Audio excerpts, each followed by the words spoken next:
Gracias, Caleb. Gracias, querido Zenón. Muy buenas noches por estar ahí. Gracias por tu puntualidad. Podemos comenzar a tiempo como una muestra de respeto, de reverencia a una cita divina. Vamos a comenzar orando como siempre lo hacemos, pidiendo al Señor que sea guiando esta reunión de principio. Amén. Padre nuestro que estás en los cielos, Señor Dios Todopoderoso, en esta noche, Señor, no tenemos más palabras que decirte gracias, gracias, gracias. Gracias, Señor, por el privilegio de reunir un grupo de tus hijos y los que estarán incorporándose en estos minutos al Zoom, al YouTube, al Facebook, y los que recibirán tu palabra en diferido, Señor. Bendícelo. Que sea tu palabra, Señor, añadiendo virtud salvadora, sanadora a cada persona que pueda escuchar el mensaje de salvación que podamos a compartir a través de tu Espíritu Santo, Señor, en esta noche. Amoroso Dios, perdona todos nuestros pecados. Libéranos de toda carga innecesaria, mas llénanos con tu amor. Gracias, Señor, por cada hermano, por cada hermana de este humilde programa. Gracias te doy, Señor, por Samantha Cortés. Gracias te doy, Padre, por Angélica López. Gracias te doy, Señor, por Charito Guamán. Gracias te doy por Juan González. Gracias por Zenón Silvestre, que estuvo cumpliendo años ayer, Señor, y estaban reunidos en su casa, Señor, llenos de gozo, de alegría de tener, Señor, a este varón de Dios ahí cumpliendo años. Gracias, Señor, por la vida de Zenón, en el nombre de Jesús. Sea tu gracia y tu favor coronándolo, bendiciéndolo cada día, en cada área de su vida, espíritu, alma y cuerpo, en el nombre de Jesús. Amoroso y grandioso, en esta noche, Señor, oramos para que sea tu precioso Espíritu Santo el que nos guíe en la meditación de tu palabra.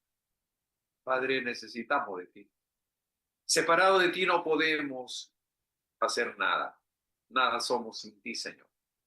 Por eso es que queremos cada día venir con nuestro corazón humilde, humillado y contrito a decirte que dependemos absolutamente de ti en todo, papá.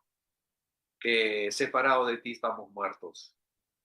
Señor, queremos estar conectados siempre contigo y que seas tú, Señor, guiando nuestras vidas y nuestro corazón. Amoroso Padre, las personas que en esta noche puedan estar afectados por algún mal en su cuerpo, Señor, bendícelos, sánalos, restáuralos en el nombre de Jesús. Aquellas personas que pueden estar bajo opresión demoníaca, que puedan ser liberadas, Padre, que toda obra de maldad en contra de ellos pueda cesar en el nombre de Jesús. Aquellas personas que están expectantes, Señor, de que tú los lleves, los promociones a un mejor lugar. Oh Dios, sé tú, oh Dios, guiándolos a donde quieres llevarlos, donde lo vas a, Señor, a promocionar. Bendícelos en el nombre de Jesús. Bendice nuestras naciones sudamericanas que necesitamos tanto de ti para salir adelante, Señor. Que tú nos guíes, que tú nos guardes a ser la luz de este mundo, Señor. A orar por nuestros gobernantes, Señor, para que puedan gobernar con sabiduría y para que tengamos, Señor, pueblos reposados, esperanzados, Señor, en que tú, Señor, nos vas a bendecir siempre, que tú vas a perdonar nuestros pecados y vas a sanar nuestra tierra en el nombre de Jesús. Amoroso Padre Santo, bendice esta reunión, guíanos a través de tu Espíritu, Señor, y llénanos con tu gracia y con tu favor. En el nombre precioso de Jesús, nuestro Señor. Amén. Amén y amén. Muy buenas noches una vez más, familia. Estamos ya en la parte 84 del estudio del libro de Romanos y hoy nos corresponde estudiar, meditar el versículo 21 del capítulo 11 de Romanos. Y dice así: porque si Dios no perdonó a las ramas naturales, a ti tampoco te perdonará. Para ponernos en contexto de lo que nosotros estuvimos compartiendo anoche. Hoy estamos en el 21, ¿verdad? Pero el 19 dice, pues las ramas, dirás, fueron descajadas para que yo fuese injertado, lo que pensaban los romanos, ¿verdad? El verso 20 dice, bien, por su incredulidad fueron desgajadas, pero tú, por la fe, estás en pie, no te ensoberbezcas, sino teme. Hoy nos corresponde el verso 21, porque si Dios no perdonó a las ramas naturales, a ti tampoco te perdonará. Ok, vamos a meditar en este pasaje en esta noche, vamos a descifrarlo, vamos a ir a otros pasajes bíblicos que nos van a poder ayudar a entender este pasaje que dice, porque el apóstol Pablo escribiendo a los romanos dice, porque si Dios no perdonó a las ramas naturales, o sea, a los judíos a los cuales había sido compartido la palabra, rechazaron a Jesús como Mesías. Entonces ellos eran las ramas naturales que por su incredulidad fueron desgajadas, fueron arrancadas, fueron cortadas del árbol, del olivo. A ti tampoco te perdonará. Ahora, nosotros decíamos que hay dos corrientes teológicas que de alguna manera están en este mundo. Unos que creen y sostienen que una vez que una persona, un ser humano, aceptó a Cristo como su Señor y Salvador, entonces esa persona es salva, de acuerdo a 2 Corintios 5:17, que dice que no, todo aquel que está en Cristo es nueva criatura, que las cosas viejas pasaron y todas son hechas nuevas, ¿verdad?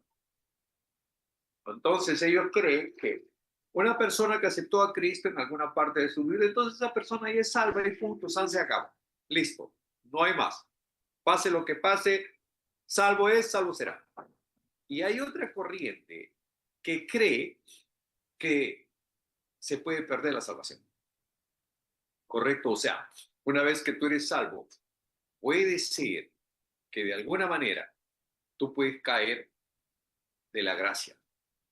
Existen esas dos corrientes. Ustedes, amados hermanos, estudiantes bíblicos, van a poder discernir de acuerdo al Espíritu Santo y abrazar una de esas corrientes.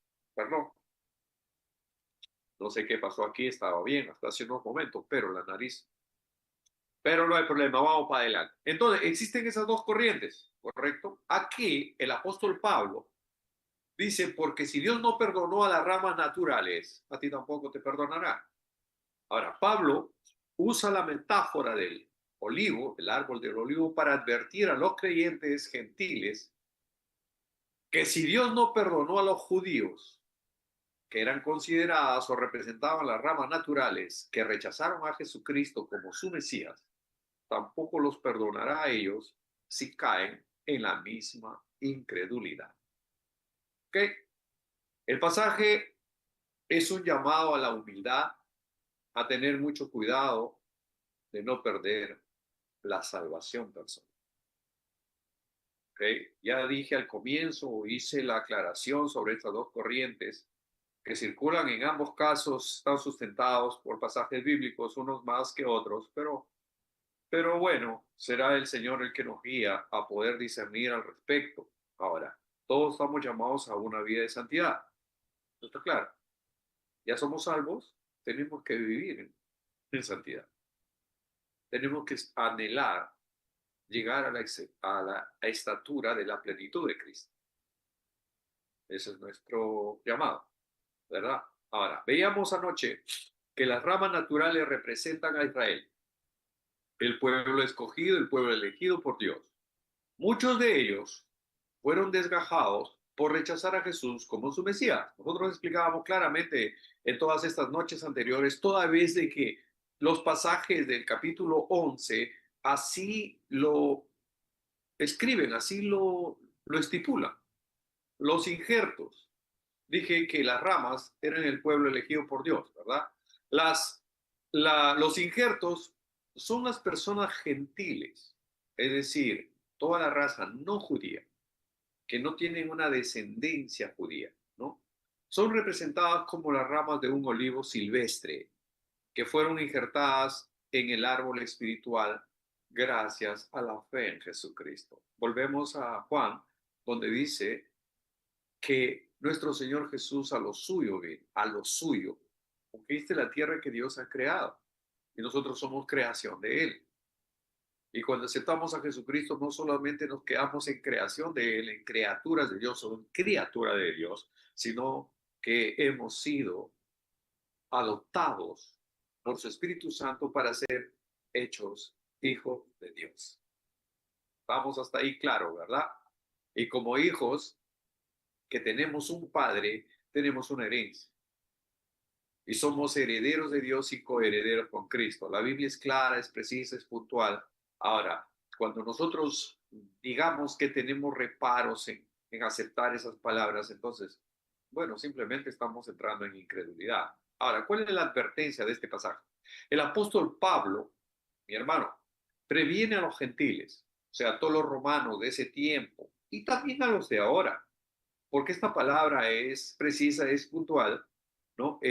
Como toda la Biblia es tan real, tan precisa, tan puntual, tan actual o más actual que el periódico de mañana, que el periódico que va a salir el lunes. Es mucho más actual, nunca pasa de moda.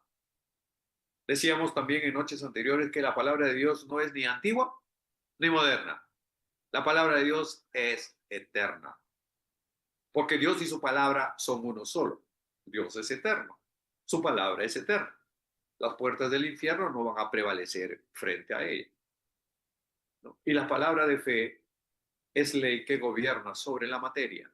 También lo venimos repitiendo cada noche para que quede grabado en su corazón. Guarde esa palabra en su corazón, hermano, ¿no? Entonces, la advertencia de Pablo es que los previene a los gentiles, en este caso a los romanos, contra la arrogancia. Les enseña que no deben de jactarse ni sentirse superiores a los judíos, ya que su posición en la gracia no se debe a méritos propios, sino únicamente, exclusivamente a la fe en Jesucristo. Y pienso que ese llamado es para todos nosotros, ¿no? Que no debemos de sentirnos superiores a los judíos y superiores a nadie. O sea, es, digamos, un llamado a la humildad. En otra parte, la escritura va a decir que no tengamos un concepto de nosotros mismos más de lo que deberíamos de tener. En un lenguaje, digamos, más cotidiano, sería, no te computes la buena merca, pues.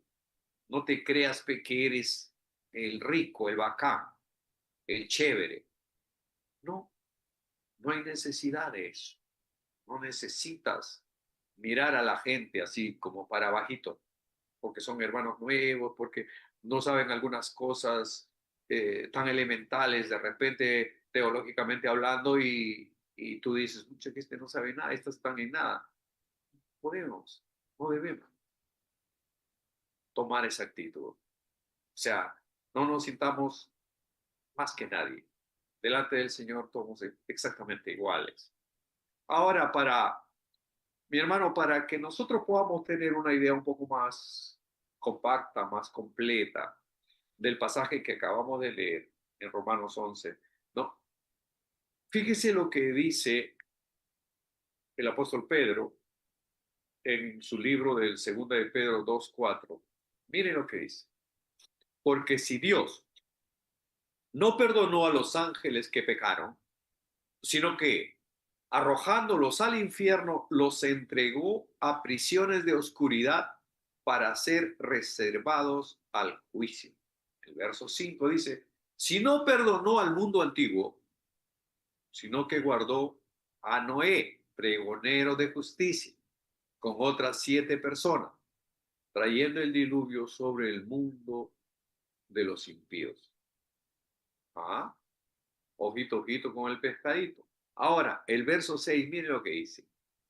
Y si condenó por destrucción a las ciudades de Sodoma y Gomorra, reduciéndolas a ceniza y poniéndolas, por ejemplo, ¿no? Como ejemplo a los que habían de vivir impíamente. O sea, no tuvo clemencia de los ángeles que pecaron, sino que los echó del cielo. No tuvo clemencia, ¿no? De las ciudades perversas, pervertidas de Sodoma y de Gomorra, sino que las redujo a cenizas como un ejemplo, ¿no? Poniéndolos como ejemplo para el resto de la humanidad. Entonces, y no tuvo clemencia tampoco de todo el mundo antediluviano, ¿no? En los tiempos de Noé, que solamente salvó a 8 personas. Noé y 7 personas más. Noé, su esposa, sus 3 hijos y sus 3 nueras.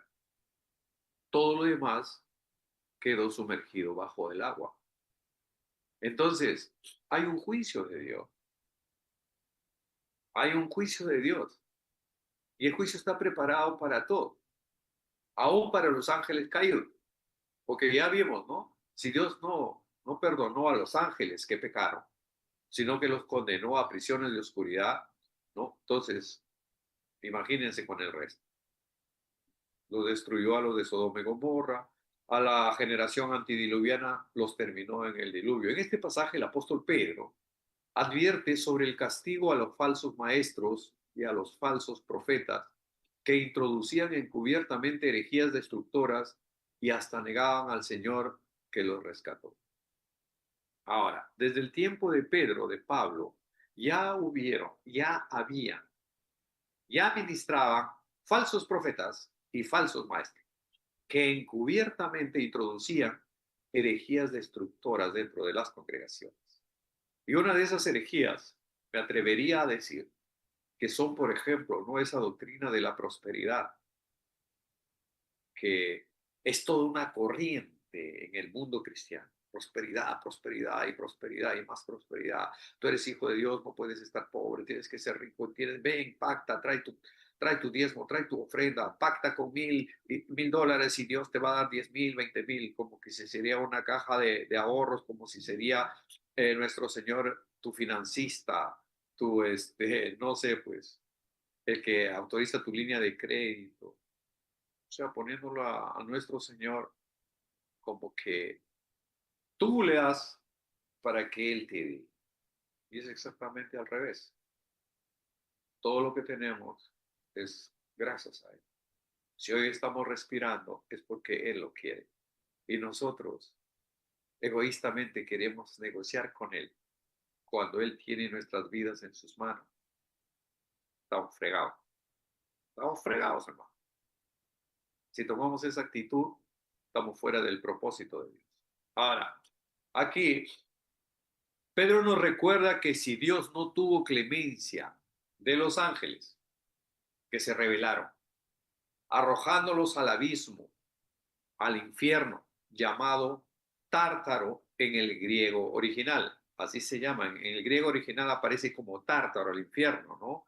Que son prisiones de oscuridad sobre las cuales han quedado presos esos ángeles caídos para ser juzgados en el día del juicio. Ahora, eso es lo que dice Pedro. ¿No? Pedro nos recuerda que si Dios no tuvo clemencia de los ángeles rebeldes, los arrojó al tártaro, al infierno, ¿no? Para esperar el día de juicio en prisiones de oscuridad. Pablo dice, porque si Dios no perdonó a las ramas naturales, es decir, si Dios no perdonó a los judíos que lo rechazaron, que no lo aceptaron, a ti tampoco te perdonará. Estoy leyendo literal el pasaje, por si acaso. Literal. No estoy agregando ni quitando nada. Lejos esté de mí quitar un punto o una tilde a su poderosa palabra, ¿no? Ahora, la teología cristiana o judeo-cristiana, si se quiere, si cabe el término, enseña que no hay redención para los ángeles, que no hay oportunidad de arrepentirse y ser salvos, porque a diferencia de los humanos, la naturaleza de ellos es puramente espiritual y pecaron en pleno conocimiento de la gloria de Dios sin ser engañados. O sea, para los ángeles, para los demonios, para Satanás, para Lucifer, para la serpiente antigua, para el diablo y todos los espíritus inmundos, espíritus malignos, no hay lugar en el cielo, no hay oportunidad para ser salvo. No hay una oportunidad para que se arrepientan. Para el ser humano sí. El ser humano puede ser el más vil pecador, puede estar sumergido en el charco, en el barro, en el fango, ¿no? Peor que el chancho. Puede estar en la condición de cerdo y tiene la oportunidad de arrepentirse y el Señor lo perdona. Pero los ángeles, seres espirituales creados por Dios, no tienen oportunidad. Simplemente está esperando el día del juicio y San se acabó. Ahora, vamos también, voy a llevarlos porque el pasaje realmente requiere que pueda ser reforzado con otro pasaje bíblico para que pueda quedar completa la enseñanza, para que pueda quedar claro, ¿verdad? Entonces, lo que dice Pablo, ¿no? Porque si Dios no perdonó a las ramas naturales, o sea, a los judíos que se rebelaron, que por incredulidad no aceptaron a Jesús como su Mesías, a ti tampoco te va a perdonar. Eso es lo que dice el pasaje. Entonces, Apocalipsis 3:11 dice, el Señor Dios Todopoderoso hablando a través de Juan en el libro de Apocalipsis, el libro de Revelaciones 3:11, he aquí, yo vengo pronto, retén lo que tienes para que ninguno tome tu corona. ¿Por qué dices? ¿A qué se refería? ¿Qué trata, digamos, de decirnos este pasaje de Apocalipsis? Voy a repetirlo. Apocalipsis 3:11. Dice, he aquí, yo vengo pronto. Retén lo que tienes para que ninguno tome tu corona. Sin duda alguna, este es un llamado a la perseverancia y a la fidelidad espiritual. Retén lo que tienes. ¿Qué significa retén lo que tienes? Significa aferrarse fuertemente a la fe, agarrarte con todas tus fuerzas, con todo tu corazón, con todo tu alma, a los valores cristianos, a la gracia recibida, manteniéndote fiel y firme hasta el final. Ese retén lo que tienes. Es como que una persona que se está ahogando en un río, en un lago o en el mar, ¿no? Y le tiran una tabla y él se agarra a esa tabla con todas sus fuerzas para no ahogarse. Ese es retenerlo. Ese es agarrarlo con todo tu corazón. Entonces, cuando aquí el pasaje de Apocalipsis 3:11 dice, aquí yo vengo pronto, está hablando Dios, ¿no? A través de Juan, dice, he aquí yo vengo pronto, retén lo que tienes para que ninguno tome tu corona. ¿Qué es lo que tienes? No está hablando de propiedades, de dinero, de plata, de... No, está hablando de tu salvación. Está hablando de tu eternidad, de tu vida eterna. Dije que sin duda alguna es un llamado a la perseverancia y a la fidelidad espiritual. Retén lo que tienes significa aferrarse con todas tus fuerzas a la fe, a los valores cristianos y a la gracia recibida, manteniéndote firme, fiel, tercamente hasta el final. Para que ninguno tome tu corona. ¿Qué quiere decir con eso? Para que ninguno tome tu corona. La corona, una corona simboliza una recompensa, un premio, una victoria. Significa el galardón que Dios entregará a quienes soporten las pruebas y se mantengan fieles a Él. Es una corona, es un galardón, ¿no? Entonces, mis hermanos, cuando dice, retén lo que tienes para que ninguno tome tu corona, agárrate fuerte de la fe, de los valores cristianos, de los principios espirituales. Agárrate con todas tus fuerzas. No mires a un lado ni al otro. Sé fiel, sé firme, para que ninguno tome tu corona. La corona, dije, simboliza un premio, una recompensa, un galardón que Dios entregará a los que soporten la prueba, a los que se mantengan fieles y firmes. ¿Cuál es el contexto aquí? El contexto es una advertencia sobre el peligro de perder la salvación, amado hermano, o perder el premio celestial. Se puede perder. Yo pienso que se puede perder.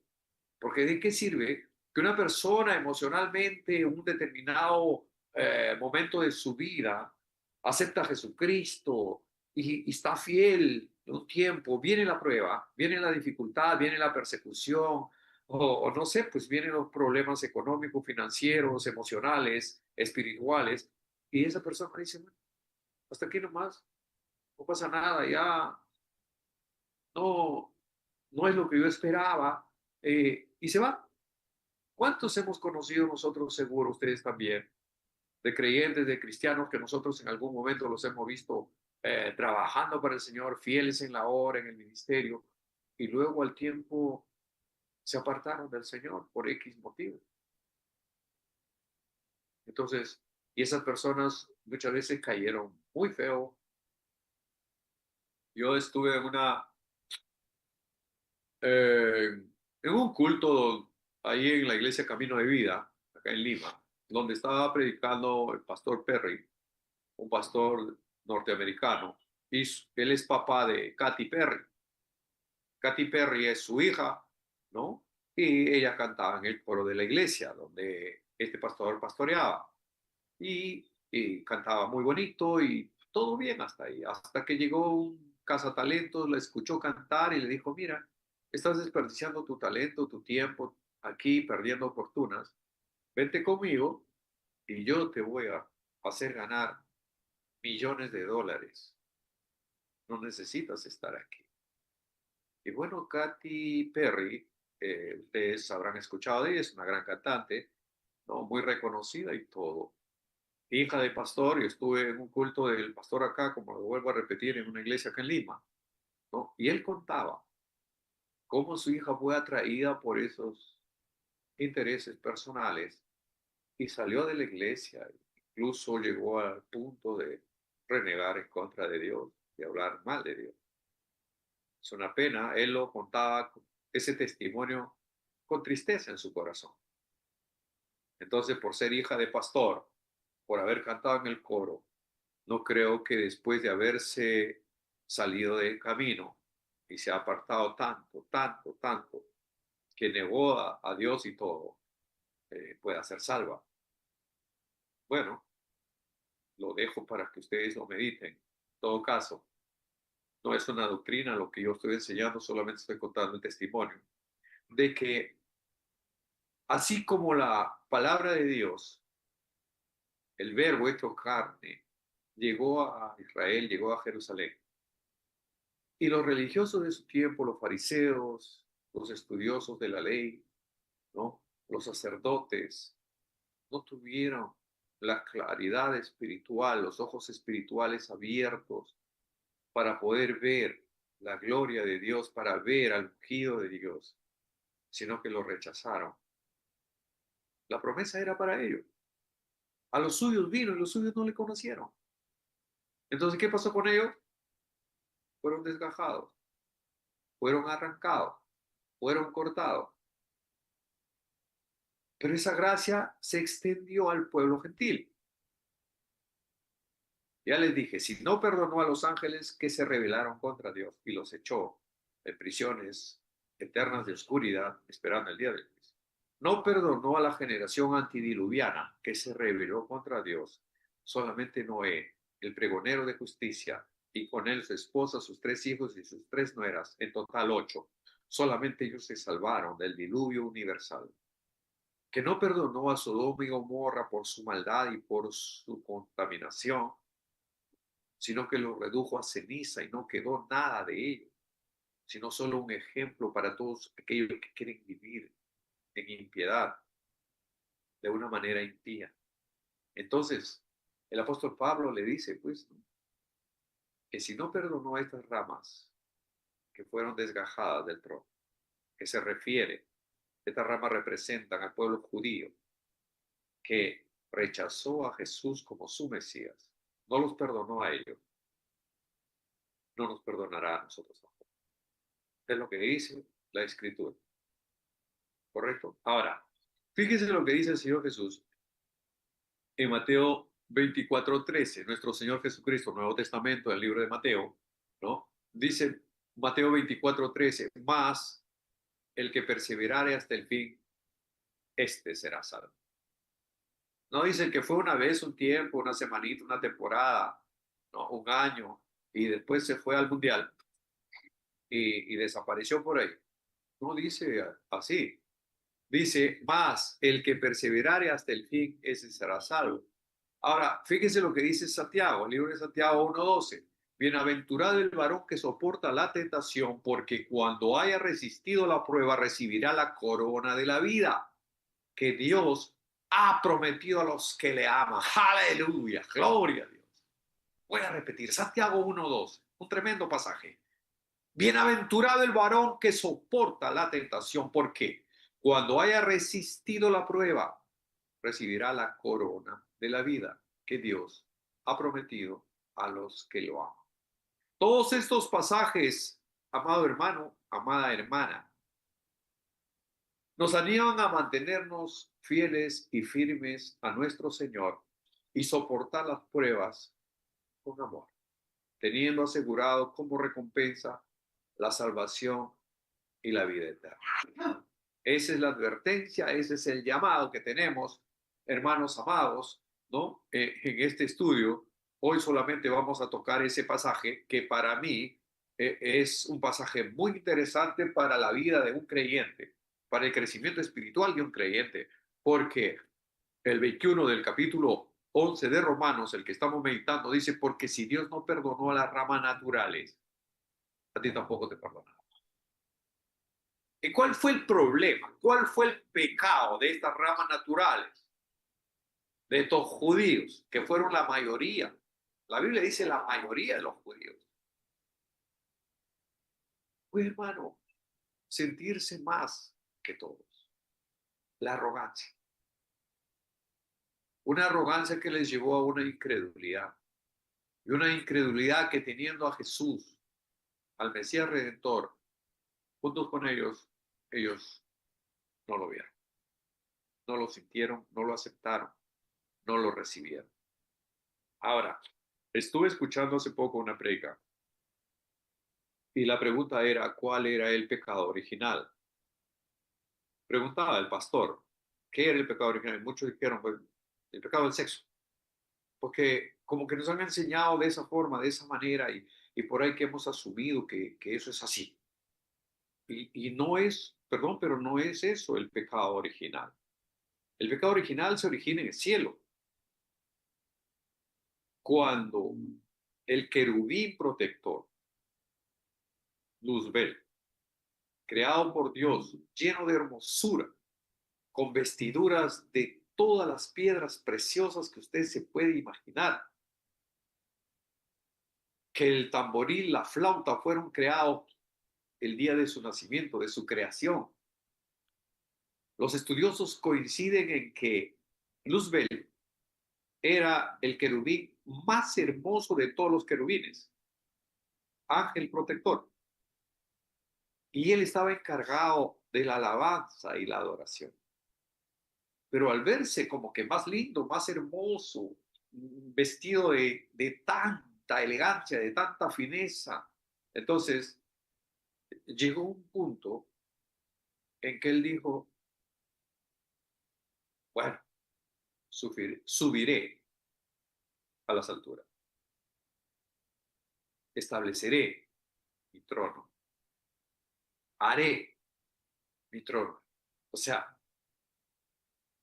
su arrogancia, su vanidad, hizo que se separara de la dependencia de Dios. Mientras él dependía de Dios, era el querubín protector, ¿correcto? Era un ángel de Dios, un ser espiritual creado por Dios para su alabanza y adoración. Pero cuando él en un momento dice, me levantaré, alzaré mi trono en las estrellas del cielo, ahí haré mi trono. Él ya no dice, haremos o estaré en el trono, no.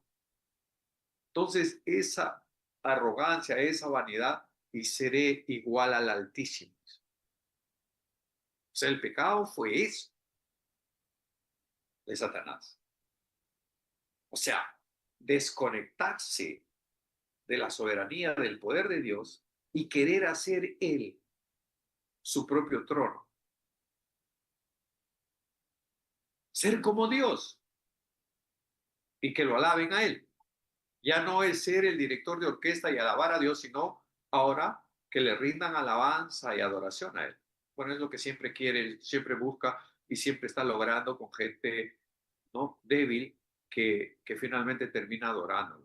Ahora, ese pecado que hizo caer a Satanás, orgullo, soberbia, vanidad, desobediencia, lo trasladó al huerto del Edén. Porque recuérdense, ¿no?, el Señor había puesto un árbol en el centro del huerto Y le dijo, de todos los árboles que hay aquí tú puedes comer, pero de este de aquí, del árbol de la ciencia, del bien y del mal, no comerás, porque el día que de él comiere, ciertamente morirás. Entonces viene el diablo y a Eva le dice, ¿por qué no comes esto? Mira que está delicioso y tal. Dice, no, el Señor ha dicho que no debemos comer eso, porque el día que de él comiéramos ciertamente, no, le dice. Lo que pasa es que sabe Dios que si tú comes de ese árbol, vas a ser igual que Dios, sabiendo el bien y el mal. O sea, el mismo pecado con el que él cayó, queriendo ser igual que Dios, le transmite a la mujer, le dice, no, es que vas a ser igual que Dios. Él sabe, por eso te ha dicho que no comas. Pero si tú comes, vas a ser, tus ojos van a ser abiertos y vas a ser igual que Dios. Y Eva dijo, es mala idea. Uy, creo que está bien. Ser igual que Dios. A ver, déjame masticarlo. Ok, ya, ok. Y comió. Cuando el ser humano, el creyente, el cristiano, se separa de Dios, busca una pizca de arrogancia, de soberbia, de creerse que es más importante que el judío, más importante que el hermano, que el prójimo. Estamos entrando en un terreno muy peligroso, mi hermano, mi hermana. Tengamos cuidado con eso. Fue precisamente esa arrogancia, esa vanidad. Sucedió con Lucifer en el cielo. De verse tan hermoso, dice que no había otro como él. Dice, la Biblia lo dice, tal cual, literal, que estaba vestido de hermosura. Era lo máximo. Entonces, cuando permitimos que ese tipo de sentimiento entre en tu corazón y piensas que eres superior a los demás, que a ti Dios te habla, que a ellos no, que tú recibes la unción, los otros no, que tú eres sanado, los otros no, que tú eres, digamos, el privilegiado, el que pertenece a una élite especial, ya estás en un terreno muy peligroso. El Señor Jesús dijo, aprended de mí, que soy manso y humilde de corazón. Guarde esa palabra en su corazón, hermano. Aprended de mí, que soy manso y humilde de corazón. ¿Quién lo dijo? El Señor Jesucristo. Aprended de mí. Aprendamos de Él. Y no caigamos en el error de estas ramas naturales que fueron los judíos, ¿no? Que no recibieron y se rebelaron por incredulidad, ¿no? O como los antidiluvianos que se levantaron en contra del pregonero de justicia, en contra de Noé, mientras él por 120 años construía el arca y predicaba todos los días, nadie le hacía caso. ¿Y al final qué pasó? Dios no perdonó a los ángeles que cayeron, Dios no perdonó a los antidiluvianos, Dios no perdonó a Sodoma y Gomorra. No nos perdonará a nosotros, hermanos, si sabiendo la verdad no la vivimos. Si debiendo ser ya hacedores de la palabra, todavía seguimos siendo oidores de la palabra y oidores olvidadizos. Vamos, hermanos, hagamos obra de misionero. Compartamos la poderosa palabra de Dios. El Señor quiere usarlo a usted. Ahí en su entorno, en esas áreas que de repente un pastor no puede llegar o que yo no puedo alcanzar. Pero a usted le ha dado un área de influencia donde sí puede hablar, puede compartir, puede testificar, puede contar su testimonio, puede decir, mira lo que Dios ha hecho en mí, mira lo que hizo mi Jesús. Yo estaba ciego, mas ahora puedo ver la luz de mi Jesús. ¿Me entienden? Entonces, hermanos, eso yo tendría que reducir esta enseñanza con todos los pasajes de Pedro, de Pablo y de Apocalipsis y de Mateo y todo, en algo muy sencillo, en algo muy leve. Aprender de nuestro Señor Jesús, que es manso y humilde de corazón, y no permitir que la arrogancia, la vanidad, la soberbia y el orgullo pueda tocar nuestro corazón y nos pueda destruir. Que podamos retener lo que tenemos. ¿Qué tenemos? Salvación y vida eterna. Pero hay alguien muy interesado en robarte esa corona, en quitarte ese galardón. ¿Con qué? Con los atractivos del mundo, de las tentaciones que pueden pasar en nuestras vidas. Mantengámonos firmes en el Señor y disfrutemos del poder de la gracia de Dios obrando en usted, librándolo, sanándolo, restaurando. El Señor Dios Todopoderoso nos guarde, nos cuide, que tengamos un maravilloso y bendecido fin de semana. Y si nuestro Padre Eterno Él lo quiere, Él lo decide así. Su voluntad es que el lunes nos encontremos aquí. Será un honor, como siempre, poder compartir con ustedes, proclamar con de nuevo la poderosa palabra de Dios.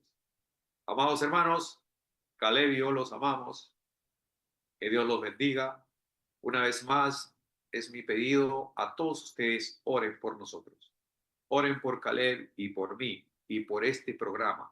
Por favor, oren, oren, para que sigamos haciendo lo que el Señor quiere hacer. Porque hay alguien muy interesado en que nos cansemos, en que nos quiere sacar del juego. Y nosotros necesitamos, anhelamos seguir, continuar con el llamado. Amén. Gracias por sus oraciones. Están en nuestro corazón. Nosotros oramos por ustedes. Que Dios los bendiga ricamente. Y ese Señor quiere, estaremos reunidos el lunes. Hasta mientras, los amamos, familia. Muy buenas noches. Un abrazo enorme. Bendiciones. Aleluya.